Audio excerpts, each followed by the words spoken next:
जय महाराष्ट्र मित्रांनो, तुम्हाला मी आज ट्रायसेपचा हा केबल रोप मारून दाखवतो. याच्या अगोदर तुम्हाला मी रॉडनी मारून दाखवला होता. आता हा तुम्हाला व्हेरिएशन दाखवतो की तुम्ही या पद्धतीने पण मारू शकता. आणि याचे रेपिटेशन तुम्ही कमीत कमी 20 मारा,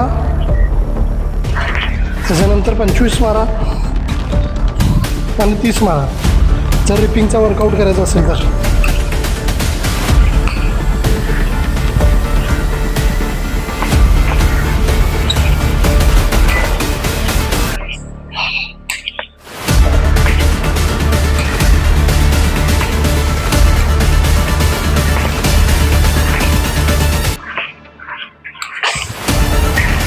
असेच माझे व्हिडिओ पाहण्यासाठी तुम्ही मला लाईक करा, शेअर करा, कमेंट करा आणि सबस्क्राईबसुद्धा करा. जय महाराष्ट्र.